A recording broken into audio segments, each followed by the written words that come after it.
I have not been in the fitness space forever, but I have been in it for long enough, not only including like me posting stuff, but just from working out in general and looking at it on your phone, you start to notice things, right? So I've said this a few times, and I think this comes down to base, and now I'm no psychologist, but I think this comes down to what I'd call base human psychology, right?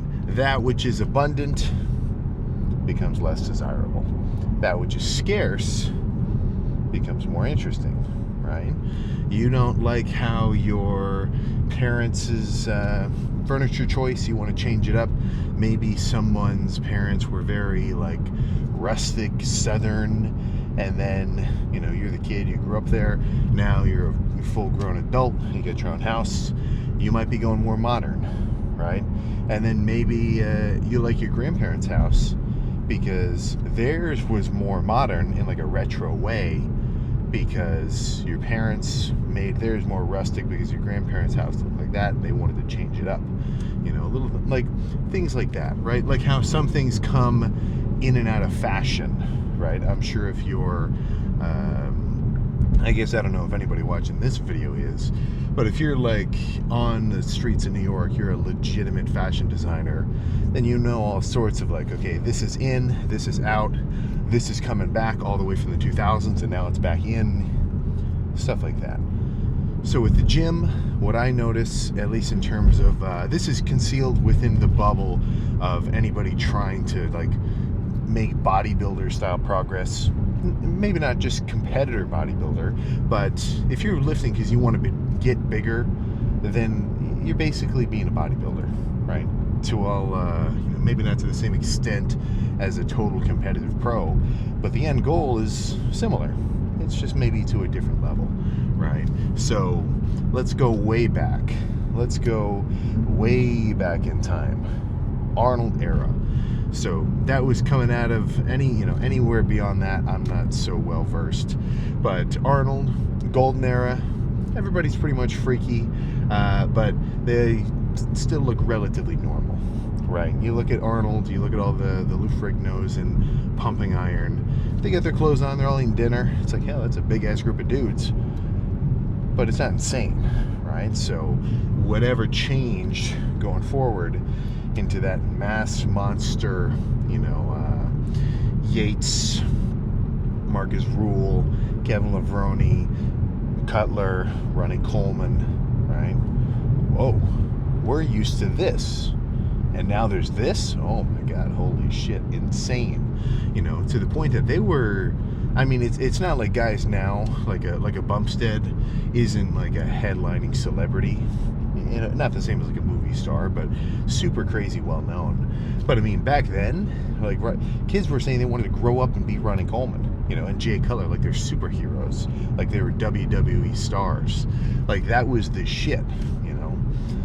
I think it's kind of had a little bit of an ebb and flow since then, but 2000s-ish, whenever that era sort of was, big, insane, 500-pounder nuts, right? And then came, what year was Fight Club? What year did Fight Club come out? It had to be after that. I'm almost certain. But that sort of look of that like lean, peeled, kind of Brad Pitt-ish kind of deal, that then sort of took over as like the male standard of, just physical fitness. And then, so let me see, what happened after that? So, who was big after that? Was there any? Oh, what am I saying? Who was big during the 2010-2016 era? Rich Piana. Rich fucking Piana. That was his heyday, at least in terms of social media, from what I know of. So we're going from Arnold to Ronnie to Brad Pitt to Rich Piana. Then, who's next? David Lade. So after that sort of mass sort of like hype, get really big era kind of ended, right? That was the uptick of a Ladester, I would think, and similar characters, not just him specifically, right? So that's where I come into the mix. 2020 something or other, when I started posting my videos, I think the fitness world in general was they'd say lean is law. That's kind of the rule to hype it up, where it's like being lean is what is in right now. Lean, shredded, light on your feet, not big and bulky. Like, that's what's in. So when I started working out, that was in, and I'm like, dude, what are you guys doing? Like, I want to be larger. I can get lean whenever the hell I want, but I want to grow. So I just happened to start posting my videos right during that. I'd like to think I kind of caused the tides to turn a little bit and hyped up some bulking. Maybe I'm giving myself too much credit, but after that, maybe I'm just being an ego about it. But that was a little bit of a Sam era. Get big, eat some food, grow, make physical progress in the gym, put some size on. And then now we're getting back into a more leanish kind of era. More so than ever. We got with the advent of retatrutide, making it a little bit easier for some people. And then, but I don't even think that has a huge effect on it. It's more so just the idea that lean is in, right? And right now, I think that's where we are. So if we're in this phase of lean is in, and maybe you're thinking you want to start working out, sometimes let's just call it I was about to say political denomination. That's just mumbo jumbo. That's not even the right way to say it. But whatever the current mass thought on what's better, being big or being lean, is, that might affect your decision making. So if right now we're in this clavicular, not specifically him, but I'm just making up people in general, where it's like lean, abs, shredded, that's where it's at. Well, if you know that you've kind of thought over your own personal situation and you're thinking, yeah, I think I do need some mass. I think a mass gaining phase would be good for me. Build up a good solid base, just make some size progress, and then get leaner later and show it off. So essentially a delayed gratification approach. I think we're due for that at some period of time. Now, of course, this isn't everyone. It's not like every guy in your gym is dieting when dieting's popular, or is bulking when bulking is popular. But I do think that the percentage of each sways in that pattern, right? Same thing with presidents. God, I hate this fucking Democrat guy. We're going red this year. God, I fucking hate this conservative dude. We're going... and it just goes back and forth, it's crazy. So the way that I look at that is I want to catch myself from falling into whatever sort of, let's just say, outer, what would the word be? Outer influence to affect my own progress and my own just, goal achievement, So that's just something I think is worth thinking about. So if you're teetering, if you're on the edge of, shit, man, do I bulk? Do I cut down? I don't know. I'm not saying there is a right or wrong answer, but there's definitely a wrong move. And that wrong move would be doing nothing. So you've kind of got to take a little bit of initiative and make that decision for yourself. Because if you just stay not maintained, what's the word I'm saying? If you stay plateaued and you make no progress, no size progress, no leanness progress, you're just the same dude for 6 months, for 8 months, that kind of sucks, Now, of course, if you're in your end state, like if you're legitimately waking up to thinking about your gym journey and you're like, dude, I am in the zone right now. I want to stay here for as long as possible. If that's you, well, then you're good. Don't fucking listen to me. Keep doing what you're doing. But if you have that itch, if you have that little spark, that little fire burning in the back of your mind, never bench 315. Just measure my arms, 17 inches. I don't know. They're not going to grow if I keep staying lean. Obviously, I look cool lean, but if I want bigger arms, there's kind of only one way to do it, right? Now, of course, there's this middle ground of people where they're going to say, well, you can actually have it all. You can get bigger and get leaner at the same time, or get bigger and stay the same leanness by main gaining, which is totally not bullshit. I main gained for like 3 years when I started working out. The only macro I was counting was protein. I made sure I trained like a freak, and I ate as much food as I was hungry for, but I wasn't like properly bulking or anything. You know, I just made sure I hit my protein and trained really hard. But I do think that there will come a point where that's just not going to be enough, you know. And this happens to me every bulk, every time I do an off season and, you know, get into a weight gaining phase. The first 3 months of it are awesome. The first 3 months, zero effort whatsoever. Maybe not zero, maybe not 3 months, maybe a month and a half. Let's say a month and a half, because you get to eat more food. Oh, you get to eat scrappier food, you know. You can have some treats. Not too many, of course, but within reason. Like if I have a solid ratio of like maybe 80% just plain classic regular food, and then maybe I have like an ice cream sandwich or two out of the freezer, that's cool, all right? That doesn't fly as much when you're dieting. So right in the beginning, gaining weight, hell yeah, dude, I'm getting bigger, nice. And this isn't even that hard. But then you reach a point where, ooh, okay, I'm eating as much as I'm hungry for, but that's only letting me eat, I don't know, let's say like 3,300 calories or something, whatever your number is, and you're no longer gaining weight on the scale. Ooh. Well, now I wouldn't even say you're main gaining, you're just maintaining, right? You're eating enough to recover from your training, but you're not eating enough to grow. Now, this is assuming your training is on point. You know, let's just make that assumption here. So, what do you do? All right?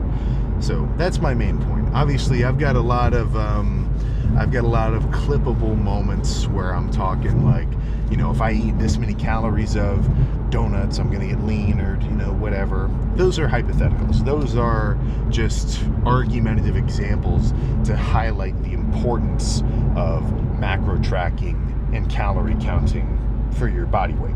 You know, look up the guy who ate only Twinkies and lost 50 pounds because he ate in a calorie deficit. That's not a recommendation, it's just a proof of concept, right? So the point I'm trying to get at is, regardless of hype of getting leaner and maintaining and whatever, and, you know, don't forget, a lot of these guys too, it's not like they just turn the camera on and they start talking about the gym. You know, depending on the channel, like some of these guys have fucking huge content teams, right? Like imagine I get a call. Let's imagine I got a team of 10 social media analytic dudes. They're like, dude, Sam, look, everybody's talking about getting lean. You got to make a top 10 lean food challenge or some crazy shit like that, you know. So everybody's always trying to talk about whatever's new and whatever's flashiest.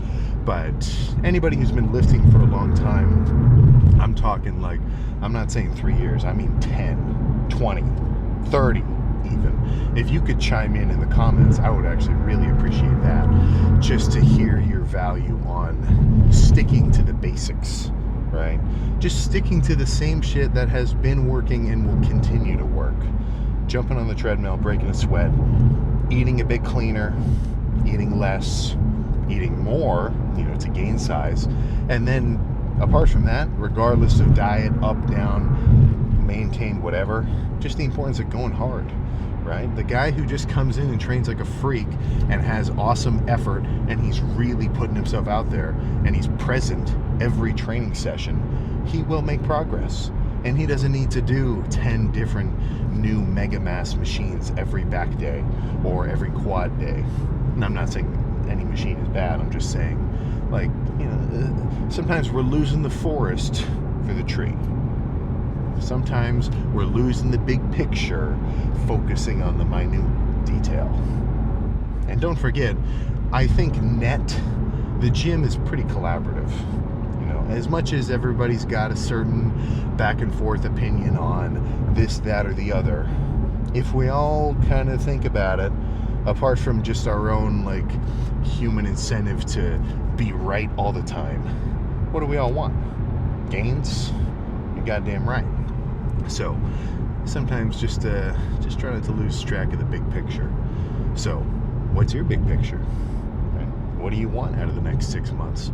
We're already halfway through the year, and I can't answer that for you. That one's on you for a little bit of self-reflection. But I can tell you what I want from the big picture today. That's going to be legs. That's going to be getting a nasty leg pump. So last night, I woke up early. Actually, really just woke up in the middle of the night. It was like 3 o'clock because it was getting kind of hot upstairs. So I come downstairs. I knew I was going to have legs, and I didn't want to rip a fasted workout, of course, because legs is hard. I'm dieting right now. I'm staying lean. I want to get a little bit leaner for the next month and a half, and I don't mind a fasted arm day. You know, like I might eat something. Like I might have a couple like rice cakes or something, or I'll take my creatine gummies in the morning just so I have like something in my stomach. But I'm flat anyway. You know, it's not like I'm going to carb up for the workout. But legs, fasted, that's just not going to work. So I made today a little more carbed up. So I had 5 packs of peach instant oats, microwave, 3 minutes-ish. So that's 110 grams of carbs, mixed with about 10 grams of frozen fruit. Because anytime you make like a microwavable oatmeal or cream of rice, the shit's just too hot to eat. So as soon as it's done cooking and you mix it with frozen fruit, well then the fruit's going to cool it off, and then you'll actually be ready to scarf it down. So that mixed with about 30 grams of brown sugar puts me around 150 grams of carbs. Went back to bed, slept like a baby because I put some carbs into my system, and now I'm waking up fresh. Now I'm feeling good. So we'll see what happens. I'm not going to go crazy heavy on anything, of course, but let's just say by the time I'm done with hamstrings, quads, adductors, and some calves, right, I'm hitting the whole thing today, I'm going to have a veiny ass leg pump, a veiny ass pair of freaking walkers. So I think there's nothing else to say, but let's just get in there and hope there's some other freaks around to amp up the space. I don't mind an empty gym sometimes, but it's more fun when the people around you are killing it. There's just a little more energy. So let's just get after it and make that shit happen. Give me a moment to get amped, but let's go fucking crazy here. 5 big ones. Doesn't feel like 5 big ones, but any more would be too much.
Yeah.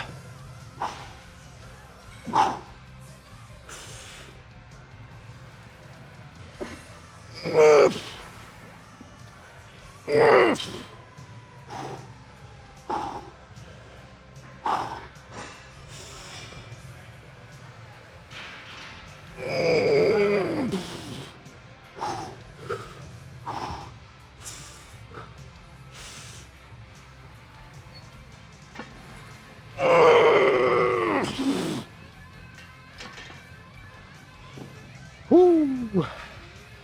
Oh.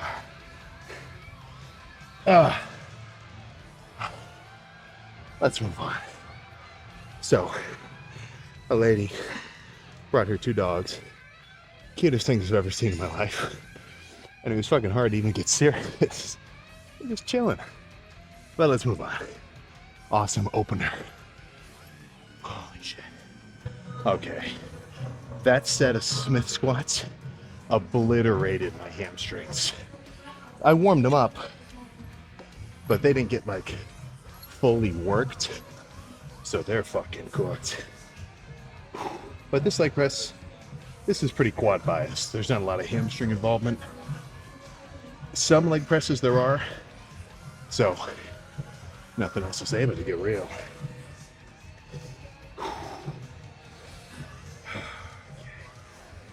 Come on.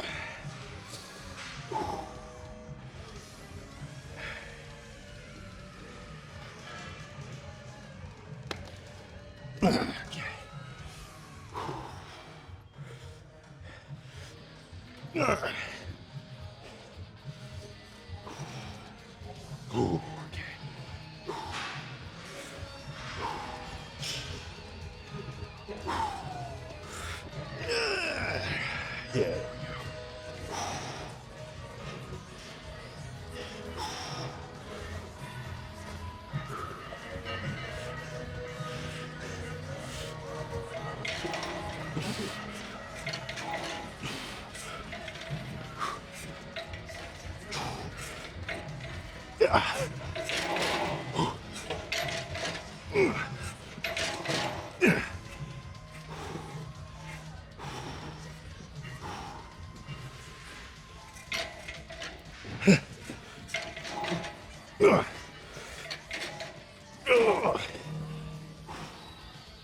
Oh, let's run this back a few more times.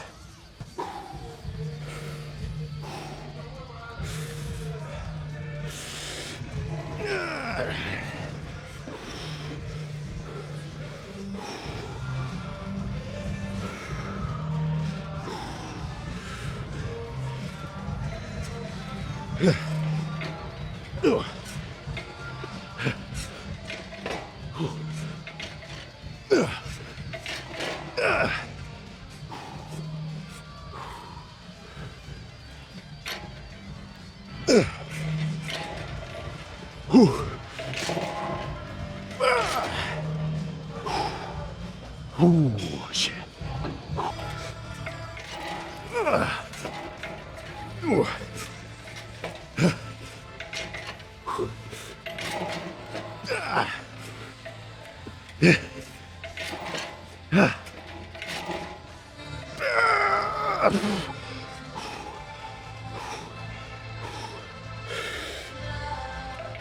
Okay. Oh, let's move on.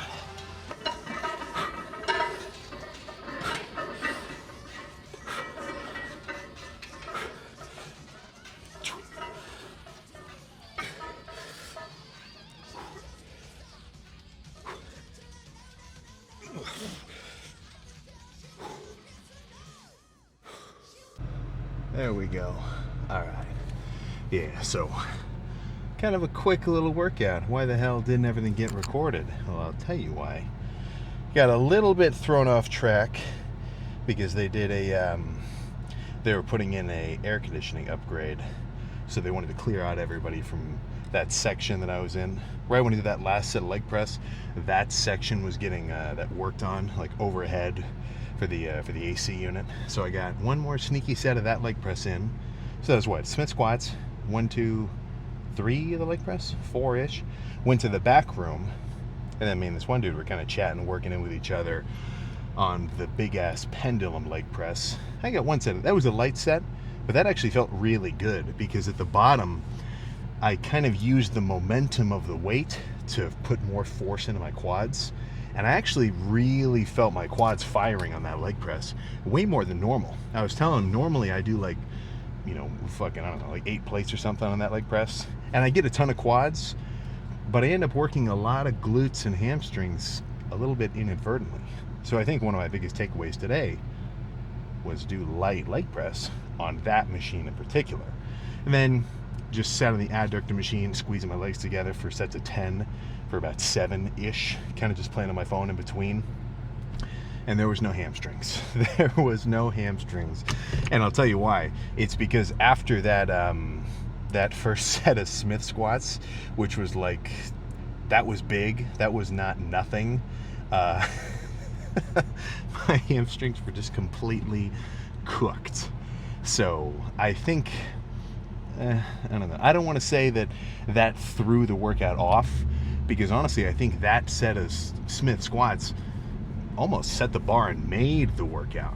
But it was yeah, if we could consolidate that down to a boxing analogy, which obviously I'm not a boxer, but it's just fun for me to think about, I think that quad day was like me landing an insane, actually what would a liver shot would be the left arm, right, because it's your right side, an insane body blow liver shot right in the beginning of round 1. Didn't take the guy down, and then the rest of the sets just ate at him. That was that leg press, the then subsequent leg press, which I did 2 more sets of, and then just the adductors. But yeah, hamstrings, I don't know why I said it's so weird, but hamstrings were just thrashed. So that's one thing to note.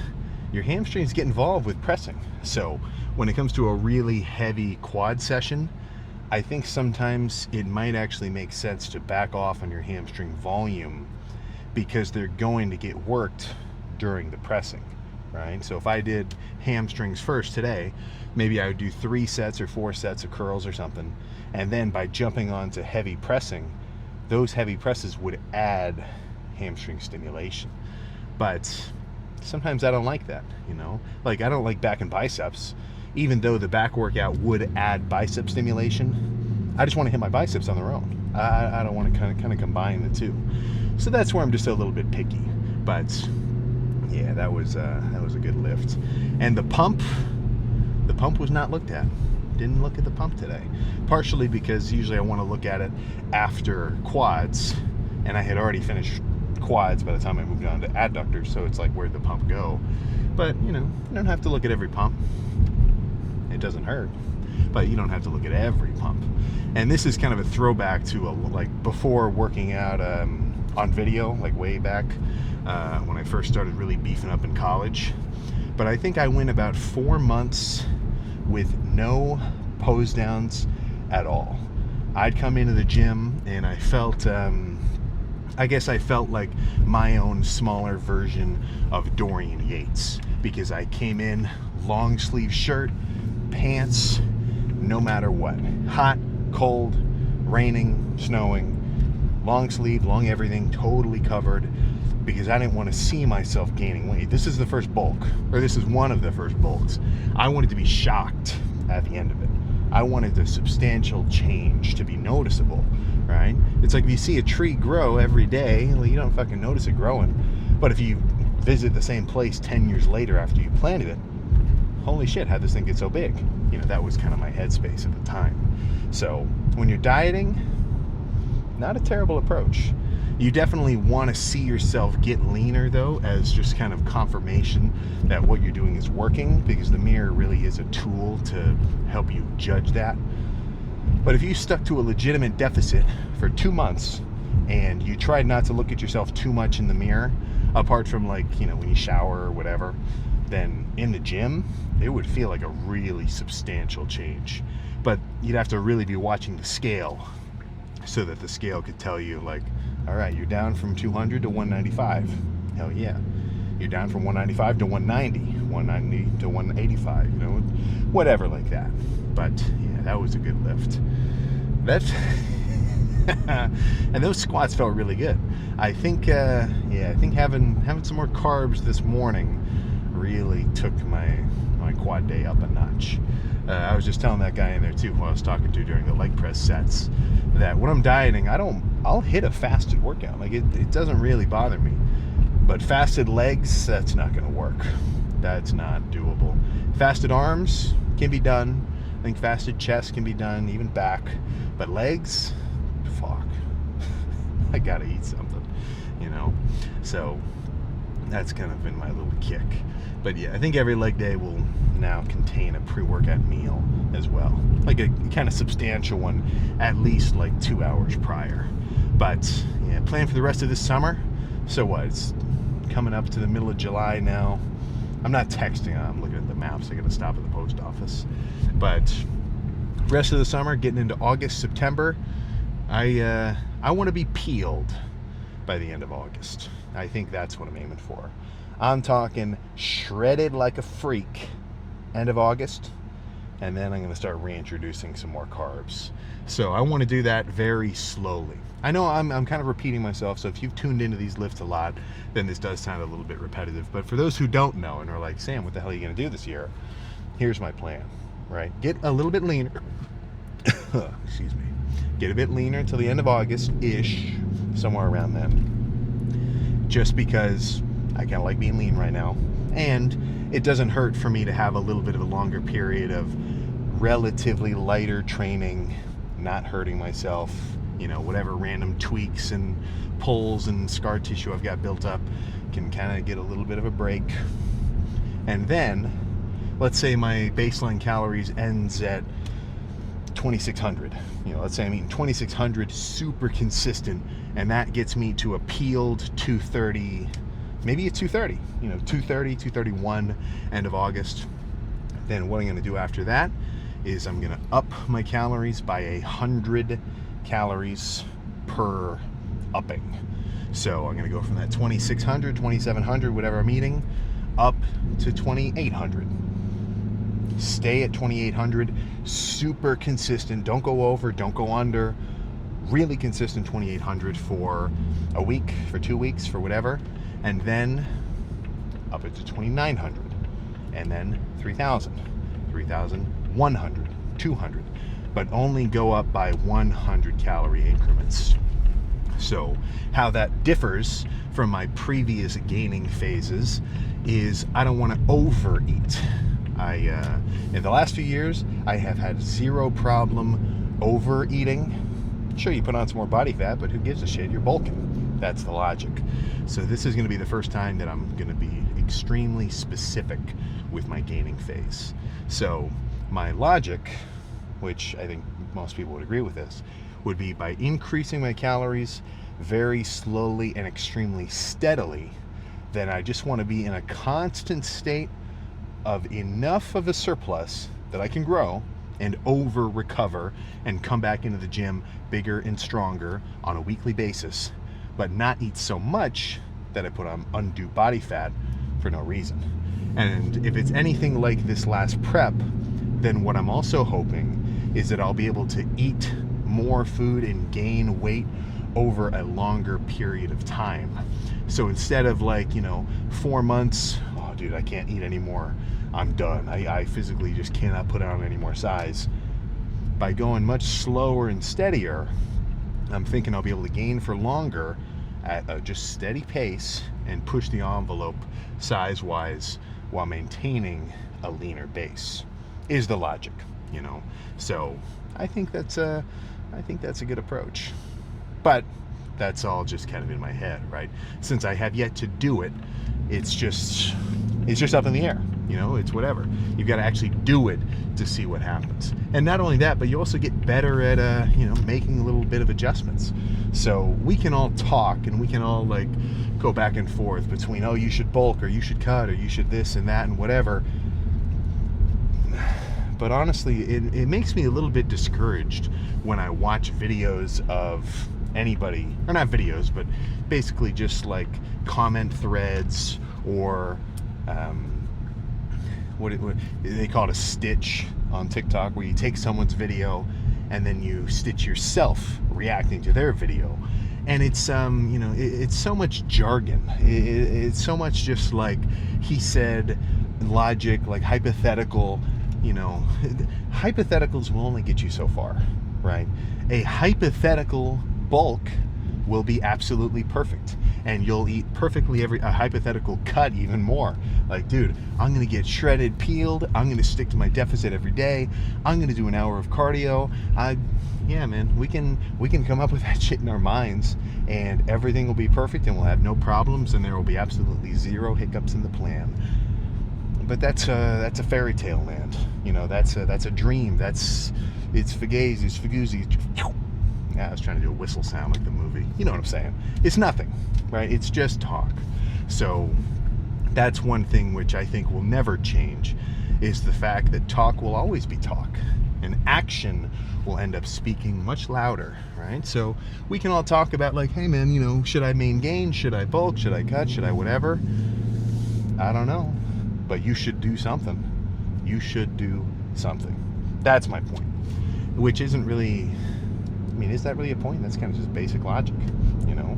So try not to, at least this is something I'm telling myself that I'm trying to work on, is to an extent, try not to give a shit, you know? And I'm not saying in general, like, about anything. I'm just saying about whatever else is kind of, you know, going on that's not to do with your own progress and the shit that you want to get done, right? If I want to come in and hit a badass leg day, and I want to do a lot of leg extensions and maybe a really heavy set of squats or something or other or whatever, well, if I know that that's going to give me a good pump and I'm going to make progress doing it, or I'm going to maintain my size or my strength or whatever, well, then that's what I'm going to do, man, you know? So that's the, I guess that's my kind of ender there. But I'm kind of just driving around in circles because I'm getting turned around. But badass leg day, I can guarantee I'm going to feel this tomorrow. Not only in my quads, but my hamstrings as well. Like, they're going to be, fire isn't the right word, but let's just say they're going to feel beat up. So I'm going to try to go to bed a little bit extra early today, which I think will help me, well, obviously that'll help my recovery process. And then I assume that next quad day might be a little bit lighter squeezing to kind of go back and forth between this heavy one today. But nothing else to say there. Badass leg day. I'll see you tomorrow for some chest, which will be, well, chest is chest, man. Chest is fucking sweet. So I'm already excited about it, even though it's literally 24 hours away. But yeah, I'll see you then.